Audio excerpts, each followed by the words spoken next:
Hello everyone, this is Catherine Choi, and my online presentation will feature my family's collection of these amazing plants called succulents. By the end, you'll be able to describe what they are and how to propagate and care for your own. So if you thought the cat lady was bad, stick around and listen to this plant lady. The word succulent refers to certain plants that store water in their leaves, stems, or roots. Now, within the group of succulents, there are approximately 60 different plant families. My plants belong to the Echeveria plant family, but for simplicity's sake, I'll just refer to them as succulents. Typical of Echeveria plants, my succulents belong indoors as they expect heat and are not equipped to deal with the cold.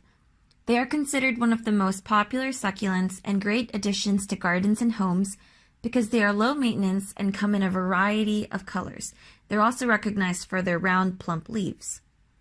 Purchasing larger, mature succulents are expensive. A cost-effective way to grow your own collection is through propagation. To propagate means to produce a new succulent using one succulent leaf. And to do that, you first have to remove a healthy bottom leaf by gently wiggling it side to side until it comes off. And there you have it. I consider this a good leaf because I have a clear view of the base of the leaf. Everything should look intact, meaning there are no bits left on the stem. The base will need 3 to 5 days to dry out, and during this stage, you will see it form what we call a callus or scab. Some of you may be nervously biting your nails, wondering when we can start to water this leaf. The leaf will need water to produce a new succulent, yes, but not at this stage. In this picture, once the base of the leaf has healed or formed the callus, observe it once a day until it grows roots. When the roots start to show, you can set the leaf on top of some potting soil. We use a spray bottle to get the top of the soil wet, and we do this once a day or until the soil dries out. The reason why we spray the soil is because the new roots will naturally extend to absorb the water. Here is another picture of a baby succulent's progress. This succulent took several months to grow to this size, and the leaf, as seen in this picture, has naturally withered over time. Eventually, you can gently pluck it from the new succulent. It can be a lengthy process, I admit, but this is an inexpensive and rewarding way to increase your collection. At this stage, new succulents that have lost their leaves are ready for repotting. Repotting will happen often because it encourages the succulents to keep growing and stay healthy. To repot your succulent, cover them with just enough soil just below the rim of your temporary container or pot. Now let's move on to talk about the tips and tools on how to care for your succulents, especially maturing or mature ones.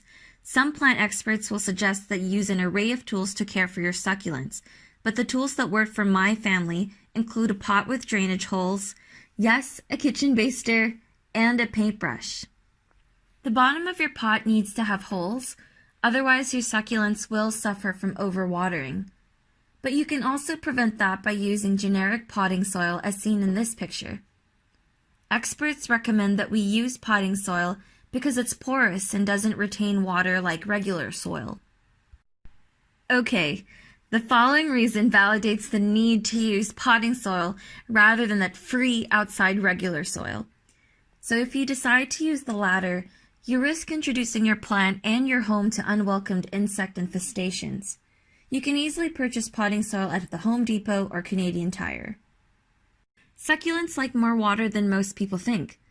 Indoor temperatures dry things out even faster, so you don't want your soil to be bone dry or it will wither the plant's roots. My family uses the kitchen baster to water our succulents because it is easier to control where and how much water to actually pour.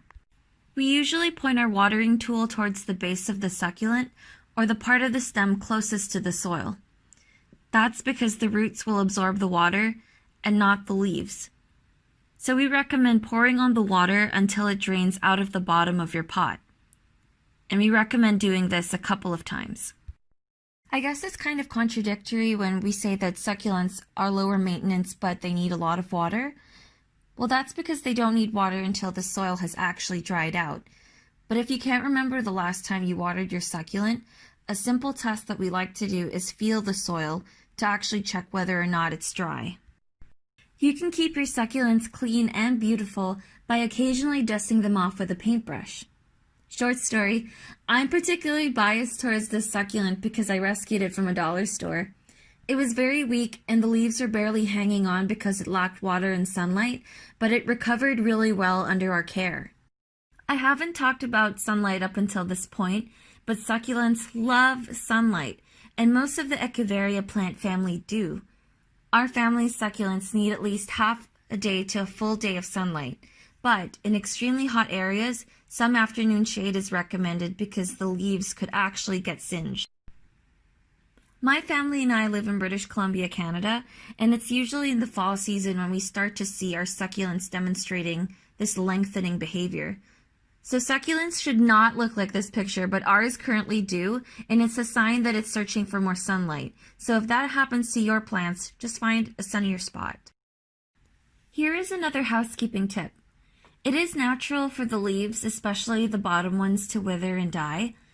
If your succulent is healthy, new leaves will definitely sprout. Don't worry about that. But when the leaves die, we maintain the aesthetic of the succulent by plucking the dead leaves. So let's rehash what we learned today. We briefly learned what succulents are, we described how to propagate and produce new succulents, and we learned how to maintain and care for mature to maturing ones. I hope this introduction into succulents got you excited to start your own collection. Thank you so much for listening.